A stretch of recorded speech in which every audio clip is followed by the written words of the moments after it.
Being an entrepreneur is like getting up every day and working on getting punched in the face. You got to like it because tomorrow's going to be the same thing. What I underestimated was the mental fortitude of some of these operators who've been handling HVAC businesses for 30 years and they're just rock solid. New operators get their first shoulder season and it can make you cry in a corner. I had no idea I was going to be almost out of business within the week if I didn't scramble like that. I bet there's a ton of those war stories that you have. That's so cool. You get a lot of scars along the way here. Anybody who doesn't admit that there wasn't some help and some luck and some things and hard work, they're lying to themselves or to everyone else. I know how to get to 5, 10, 20 million for people, but to sit here and say like, oh, you can do it, you can get to unicorn $1 billion company. No, you really can't. We're talking about an HVAC one in Long Island, plumbing down in Atlanta. How are you handling that? Not as well as I should.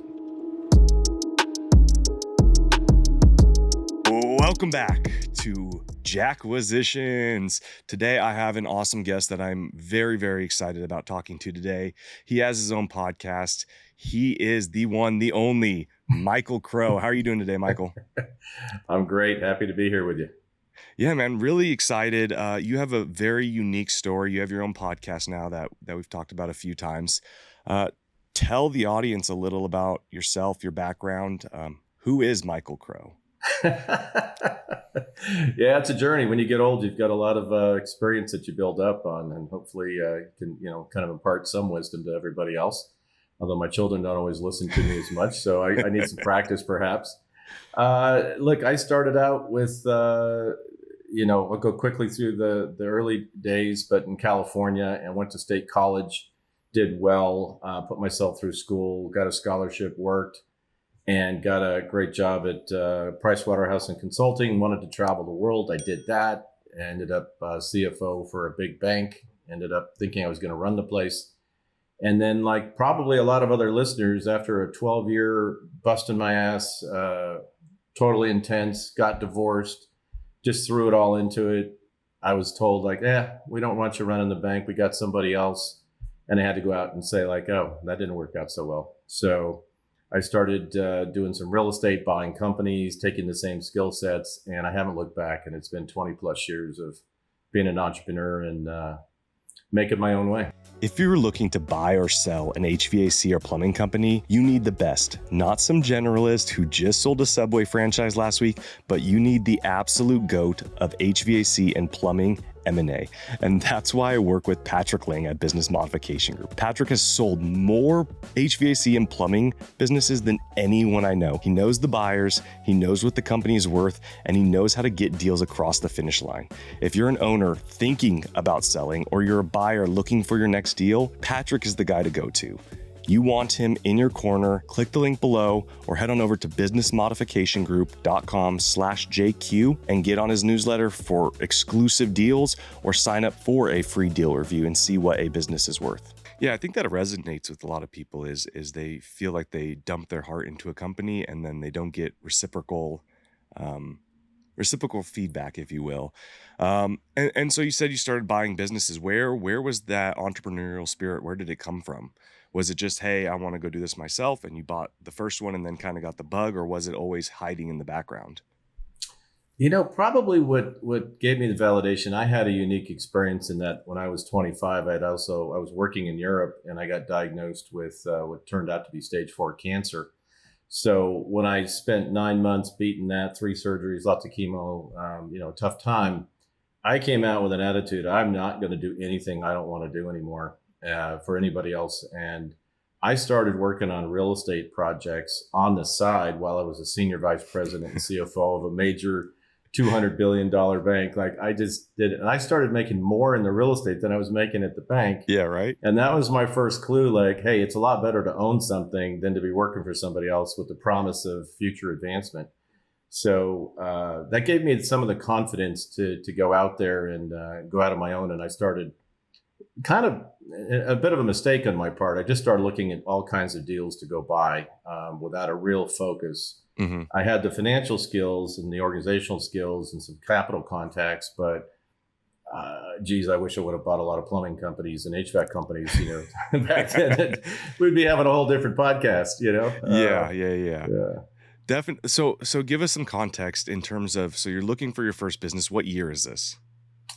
Wow, that would be 1992, I believe, a long Okay. time ago. And it ended up being, this is sometimes serendipity plays a role. So I ended up buying a retail natural food business in San Diego, California, of 3 stores back before natural foods had really taken off.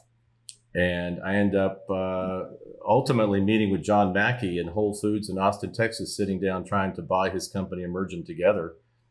And he was a little bit bigger than me, but not that much bigger than me. And the reason the deal fell apart was my own ego, because I thought I should run the place, and clearly he was the better person to run it. So I didn't get that deal done, but one of those life inflection points that kind of determine some of your outcome later on. So that's extremely interesting. And so you bought in the Whole Foods retail space. Retail in 92, 93 was a great time to be in retail. Mm-hmm. And then so you caught the bug and just kept buying. Did you ever veer out of the space? Did you kind of stay in the same vertical? What did the next steps in the acquisition world look like for you? I was really a generalist by nature. I had done real estate. At that point, hadn't been in the trades and construction as much yet, but I was looking for things that financially made sense. A little bit of the Warren Buffett, Berkshire Hathaway model of buy it 4 or 5 times cash flow, improve the operations, and use some moderate leverage. So I ended up buying a couple aerospace companies. I ended up getting into direct marketing and direct mail and a direct cosmetics company, and I was just all over the place, which worked out pretty well overall. One of the lessons that I have come away with after this period of time is it's a lot better to stick to something and compound it over a long period of time than go through kind of the ups and downs of buying and selling and learning a new business. Because when I was young and overconfident and slightly ignorant about some things, I thought I could run anything.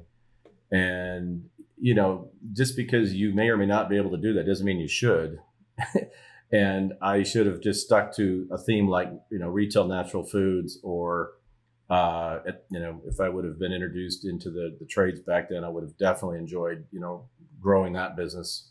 So I think that's a lesson that I've learned, that I'm trying to work with people on as well, to talk to them about finding something and letting it compound over time. Yeah, that seems to be the trend, actually. That's a great thing to say, because it seems to be the trend in a lot of the most successful HVAC and trades companies. Is it's not that they're massive growth levers or that they have some special sauce. It's that they've done enough right over the period of 10 Mm-hmm. years, and that 30% per year slow growth has been able to drive them from 1-2 million in top line to 30 or 40. I mean, I think John Wilson is a great example of this. My partner I owned and operated. He bought his dad's $2 million plumbing business, and 8 years later, they're going to hit $40 million in top line revenue. Like it's That's absolutely great. incredible. Yeah, look, I am working on a book that's almost finished, and one of the chapters is on getting the big things right, and I think that's a lot to do with it. If we all would have picked, instead of HVAC and plumbing, which we're all in, an industry that is decimated, I'm not sure you could be the best operator in it. It's not going to change the outcome, probably. Yeah. So, getting that, doing a good job of execution and staying the course is a lot of it. Because, being an entrepreneur is like getting up every day and working on getting punched in the face. You got to like it, because tomorrow's going to be the same thing. Yeah, it gave me a new respect for owners and operators who have been in this game for 15, 20, 30 years. It was sold to us, when I bought my business in about 2022, but 2020, 2021, the recent boom of business acquisition just started, buy then build. And it was sold to us as like, hey, they have a fax machine, they're unsophisticated operators, which, I mean, to some extent from a technology standpoint was true. But what I underestimated was the mental fortitude of some of these operators who have been handling HVAC businesses, the slow seasons, the fast seasons, the dealing with technicians, the whole ordeal. They've been dealing with it for 30 years, and they're just rock solid from a mental standpoint. Whereas new operators get their first shoulder season, and it can make you cry in a corner. So yeah, those moments where you want to curl up. okay, so you're in the space. I'm assuming you exited at some point, or are you still running Whole Foods companies? No, I exited too early, as it turned out, right? So made a nice return, had raised some capital. And that's one of the things I learned. And one of the reasons I named my podcast Permanent Equity, because by using other people's capital, I had a time frame that I needed to sell, much like private equity does, right? I think it drives a lot of their decisions and how they look at business. And I think that's a mistake for compounding over a long period of time. So I sold in like 3 years. We made triple our money. Everybody thought it was great. And if we would have held 10 more years, we would have made 100 times our money. So, it just live and learn a little bit. And here we are. Preaching to the choir. I sold my Bitcoin mining facility and a good portion of my Bitcoin assets in 2020 and that bubble at $50,000-$60,000 a piece, and now it's I think it was 125, but I got into it when it was 2,000 plus, and so the point being Smart. is I try not to think about those things sometimes. I wouldn't be here today if I didn't sell. But it is what it is. It's a journey, right? Same with real estate. Yeah. I got out of most of my real estate holdings. We had 9 rental units in Reno, Nevada.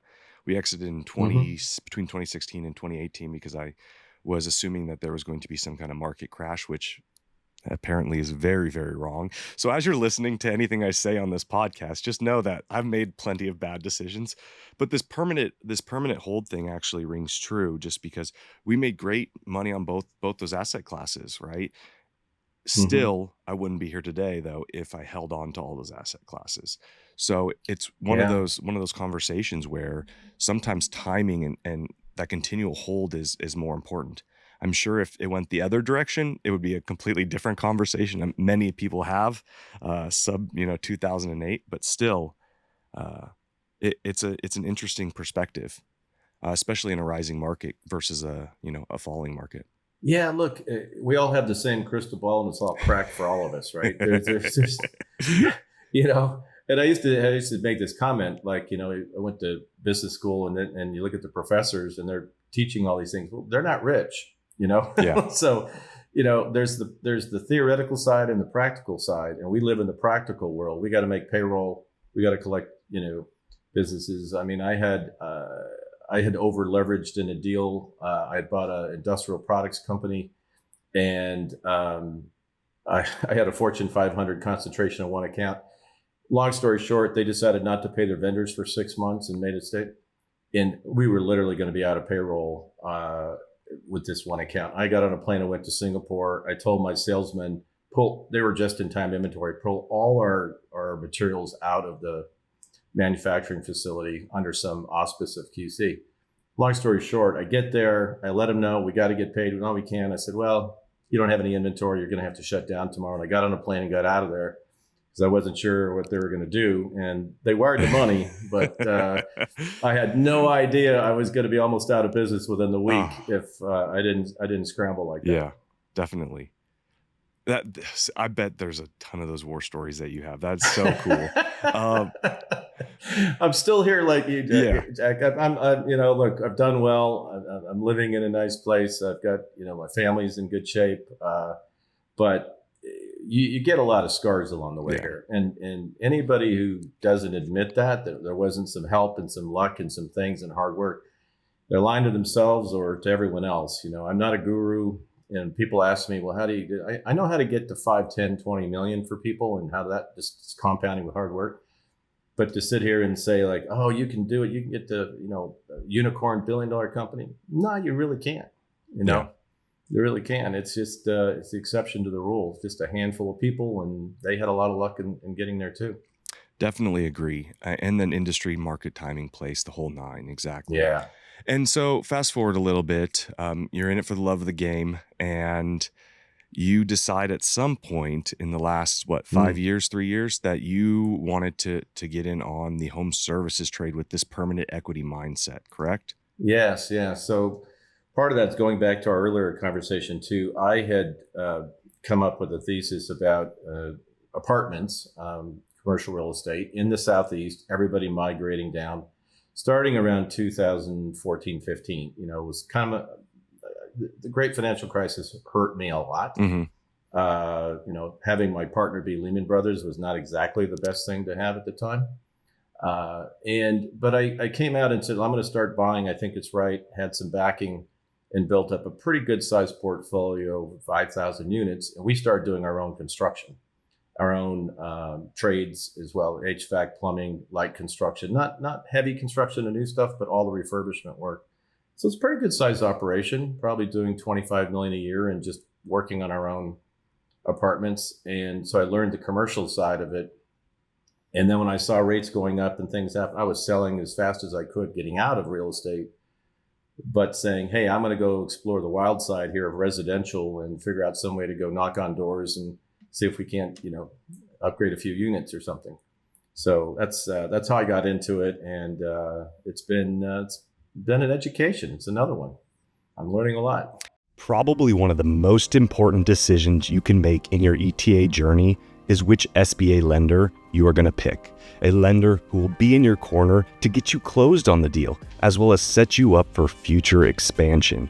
That is why we partnered with Alan Peterson from First Internet Bank. He and his team take a how can we approach, as well as I personally know they specialize in home service acquisitions. Mention the show or my handsome bald head and receive a reduced good faith deposit, as well as a detailed deal review and maybe even a buy-side pre-qualification. No strings attached. Head on over to alanfib.com. That's alanfib.com, or click the link below to get connected. And so, if you don't mind speaking about it, what did your first deal look like in the home service space? What was it? Where are you at now with kind of the whole portfolio? Yeah, so I was fortunate in some ways in that I had a team of people on the commercial side and been working with them and understood the trades, the businesses a bit. So made a small acquisition in Atlanta in plumbing. And then I made the decision to acquire basically all the territories in this one plumbing franchise around Atlanta and most of the metro market. So it's equivalent of about 10 territories to start, which is a little bit unusual. And maybe I should have gone a little smaller, but you get indigestion, you just sometimes keep eating for a while. So it tastes good, right? It's like that second scoop of ice cream. I shouldn't have had that, but I'm enjoying it.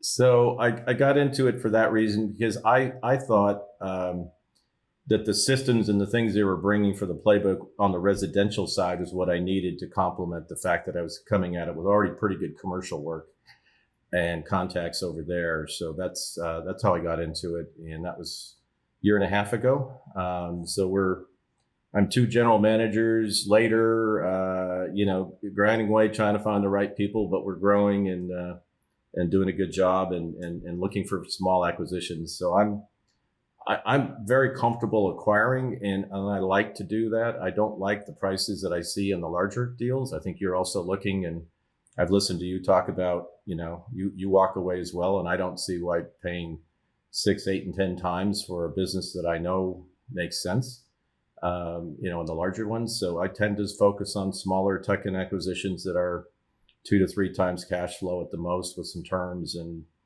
we already have the systems we can plug them into. So that's what we're trying to execute on. And so when you're purchasing these small tuck-in acquisitions, are you pulling them under that same umbrella of the franchise, or are you running them independently? All under the franchise.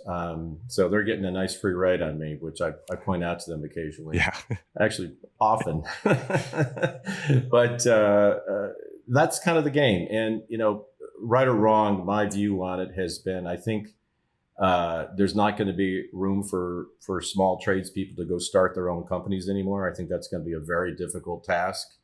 And so a lot of that marketplace will be people retiring and getting out, and they don't have as many opportunities to sell as a larger trade. So I think it's a good platform for me to get significant growth out of and cash flow and see where it goes. But it's definitely different. I know you're not in a franchise, but you've created your own brand, and that took a number of years. So, it's a trade-off, and you're trading some royalties in exchange for certain systems and branding and things. And there's two ways to look at that. I'm not sure either one is right or wrong. Yeah, and that's what I end up coming back to is I don't actually think that there's a wrong way to do this. There is definitely bad franchises, just as there's bad Hmm. solo entrepreneurs who are making um, they're making bad branding decisions. That being Yeah. said, um, it's not if they have the systems in place and they're providing the support, not a bad deal to go franchise. I've said it before. I'll say it again. I have no problem with it. Mostly, it comes down to at the end of the day, are they actually providing support systems that are Hmm. worth the 1 to 2 points, the to 5 to 10 points that you're paying them, right? Yeah, I mean, my way of looking at it is on an objective basis is what are they doing that's offsetting their royalty structure? Mm-hmm. So sometimes it's pricing and rebates that they're collecting the whole national group of franchisees together, and you're getting rebates because of the buying power. That's real, and that helps. And then particularly in one franchise I'm in on the HVAC world, they've been very good at bringing in corporate accounts that we then get that work. So I know that in Long Island, like we've picked up from them directly corporate accounts that more than offset the royalties. Like Yeah. it's just been like free, not free, but it's that relationship is, hey, they have 20 locations. Can you service these? And half of them need upgrades. Like, yeah, Mm-hmm. we'll be there tomorrow. Yeah, it's a So, mutually beneficial agreement mhm. that's worth the pay. Because I mean, if you had someone solo that you had a B2B person inside your business going out there and doing vendor relations, I guess not vendor relations, but commercial relations, B2B business, uh, Yeah. that would be a full-time position that would probably cost you, $100,000, $150,000 a year for a really good one that could bring those kind of accounts. So, I mean, it makes sense again to anybody listening. I think my area with franchises that I have problems with are usually generally not. They are around it. How do I want to put this? Put it really nicely to anyone listening is if you go and do a dog poop scooping business that makes you pay 20% to royalties, they're probably not delivering you 20% on the back end worth of services, as well as there's no room for expansion to a point of there's more risk in it than running a W-2. So why would you do that? Hmm. And Yeah. that's where like Yeah. the big hook for me is making sure that people are making smart choices, understanding that that I talked to you before about this is one of the soapboxes I'll die on is making sure that you're getting what you deserve from a franchise. Just because if you're Yeah. not, then Absolutely. it's not a relationship you really want to be in. So Yeah, I'll add one thing to that, Jack, that I think might be helpful to anybody listening and going through this thought process, and that is take a look at the other franchisees and how they operate. Are they good people? Is it someone you want to associate with? Because that's a lot of what you're buying too. Is you're buying into a team atmosphere, and they really do help each other. And if you like those people and they're happy in what they're doing, there's a good chance that it's going to work out for you, yeah, right? And people I think sometimes focus too much on the negative side. Let me go find a franchisee that's upset, and there's always going to be that, right? There's always bad operators. There's always a reason. It's usually yeah, them, and they don't want to admit it. So the other thing I've worked with some people and talked to them about is you kind of want to get into a franchise where you can buy more than one, so you can grow, and it's hard to get. Like if they're really eagerly giving it to you, well then think twice. And in my case, for example, it was the first time I'd had to be interviewed, I think, for whatever reason, for approval, maybe a country club or something, for 20 years. Like it was like, really, this is going to be hard to get? Like you're not going to give me all of Long Island? Like, look, really, I've done some things here. And they're like, no, well, we'll give you half to start, and you yeah. have an option on the other half. Like, oh, that's bigger than more states. So I Yeah. get it. So Yeah, because I mean, it locks them into a situation as well. And if they're just giving that out freely, yeah. then they're also locked into that contractual situation where they cannot make the royalties. I get it. So how many home service businesses, I guess, should I say, or service areas do you currently own? Because you're talking about an HVAC one in Long Island. You're talking about plumbing down in Yeah. Atlanta. You're breaking the cardinal rule of my cardinal rule that the operator needs to live where his business is. So how many and how are you handling that? Yeah, not as well as I should. Because I have the same rule and I violated it because I went into it with some general managers that I was trying to back, by giving them that operating stake and saying this is yours to run. And one of them lasted 30 days, the other one lasted 3 months. So it didn't work out like I expected. So I violated my own rule, like yours, which is, you need to be able to touch and feel everything. And that's in the real estate. Like when COVID happened, I left New York, moved to Atlanta. My wife came with me, and we were all over the real estate and the trades and making sure everything went well. And we did really well during that time because of the involvement. And I think I'm paying a price a little bit, being stretched a little bit more than I should.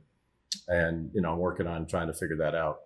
You mean, wait. You mean it's not as simple as you just hire a general manager and then everything goes well? That's what they tell us. I also went back and did some self-analysis on my own hiring, and I'm only 50-50. Like my hires, I think, younger, I thought I always could read people and figure things out. Unless I've worked with somebody, I really don't know how they're going to perform in the job until they get in there. And I appreciate you saying that, because I am the same way. It is so much more difficult than it has been made out to be. There's a saying I like to use, because I just violated this in my real estate, and it cost me a couple $1 million buying guys out of contracts. And I got enamored with the resume and what they had done on paper, and they were nice guys and they're smart, but man, they couldn't get anything done, and they didn't execute well. So it reminded me of this thing I knew and I forgot, which is beware of a man with 30 years experience that might be 1 year's experience 30 times. And so I have shifted my focus back to younger, nothing with an age bias to it. It's just somebody who has something to prove. I'm looking for someone with an edge, somebody that just knows how to compete and win and solve problems. Because at the end of the day, in my opinion, Jack, what we do isn't technically difficult. It's hard execution every day, right? Yeah. It's solving little problems so they don't become big problems. I flew airplanes for 20 something years, and the error chain is something I learned there. And I'm telling you, if you stop the small errors early, because you have good systems and things, they don't become big errors later that you can't survive. So I'm trying to put that into practice in the trades here too. That's good advice. That's really good advice. Yeah. I mean, that makes me think back, like, how do you find, not to pat myself on the back, but how do you find a young Michael or a young Jack who, I worked in my W-2 for 8 years, and I mean, that's who I want in my business. Like, that's who I want running the show, is somebody who has a chip on their shoulder, something to prove, young hustler, absolutely. Put out, 70, 80 hour weeks, no complaints. So like, where do those guys hide? And it's a very difficult thing to find, because it's not a resume, right? It's not a resume thing.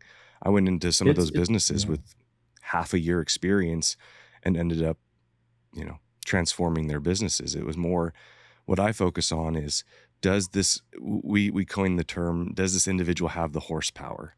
Do they have the horsepower? Is it there? But the hard part is trying to understand, what's under the hood. Like, how do you see how much horsepower this person has? And it makes it very, very difficult, because there's no amount of questions, or there's no amount of,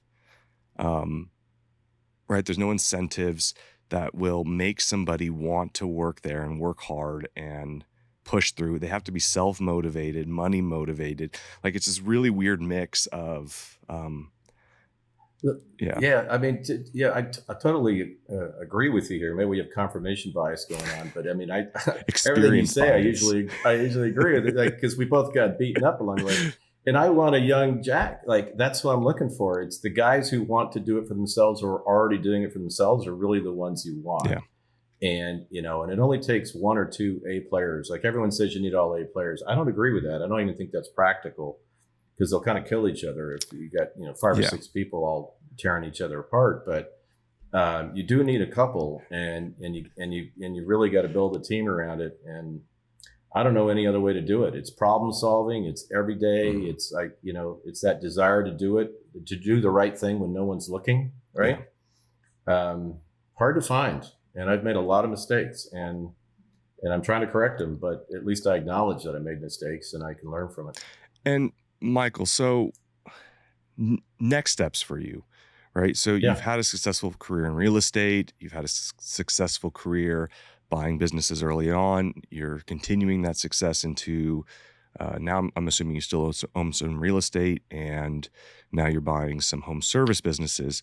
What's the goal here? I mean, I know we talked about permanent equity, but is there metrics that you're happy to share with us, or is there something in your mind that is I made it point, and to try and showcase this between all of our brands, my brands, I'm trying to hit 20 million in top line revenue by 2030.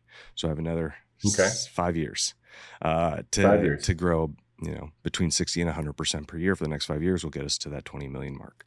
A little bit less than that, but still, that's our goal. What is your goal with the portfolio? Is there a number or a metric that drives you home?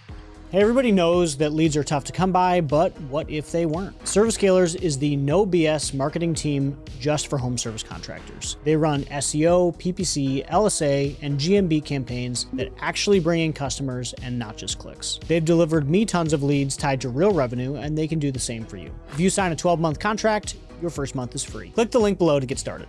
Yeah, I've got a plan in mind, and like all plans, they don't always come to fruition entirely, but that's the right way to head for your own North Star. And mine is 50 million in collective home services revenue, and I've done that in a structure. I own 100% of it with the family. Got my wife now running the HVAC business, the kids. I look at this as a long-term asset that I'd love to have for a long time, hence the permanent equity side. And I would also like to be in a position to sell part of the business to the techs and the entire employee group at a big enough number. There's a lot of tax advantages we could go into about why that is, and tax-free and all these things, and you deduct it. But I would like it to be an employee-owned business for a long time. That would be my ultimate goal. And then I personally am looking to back younger, or not necessarily younger. My cohort is more the mid-career executive making a move here and helping them structure, get the debt and equity, putting some capital in, but not being the operating partner, and trying to change some lives in doing that. I think working with one guy just left the military. He was in special operations, and he wants to go buy a business, and he's a wonderful guy to deal with, and that kind of discipline and mindset from the military, I think, is particularly great for small business. Yeah, I fully agreed. That's wonderful. And so you're looking at 50 million by 2030, you said, collectively? Shorter time frame than that. I love it. So we'll see. Yeah. No, that's wonderful. Yeah. Okay, so 50 million shorter time frame than 2030. You're actively acquiring. You're writing a book. Any other Machiavellian things you're doing over there? Maybe it's my own DNA working, but I don't really see retirement as a viable option. I mean, I enjoy this most of the time. I will say now. Now that I'm back, I have a plumber today who I have to find, or yesterday I have to find out how his court appearance went to see if he's still going to be on the payroll today. That's not the stuff that I enjoy anymore, but I'm willing to do it for a short time until I get the right people in place. Well, that's awesome. I love it. And so if people want to reach out to you, talk to you, connect with you about any of these subjects, where can they find you at? I appreciate it. LinkedIn is an obvious one. I don't use Twitter or X or whatever we're calling it now or anything, but a little active on that, trying to get more active. That have the podcast out called Permanent Equity, and crowcompanies.com is the website for the personal holding company, where I put a lot of the content and writings and things I'm trying to share with people. Awesome, Michael. Well, I appreciate that. We will link that in the description below. Reach out to Michael. He's a great guy. We talk now more often, and I've been really blessed to have that connection. So I appreciate it. Permanent Equity is the podcast. If you like what you heard today, click subscribe. Sorry about the poor video again for anybody watching. It is what it is. We're running with it. But click subscribe, leave a comment, share it with your mom. Let us feel like we're loved. I appreciate it, guys. You have a good one. Big hug. All right.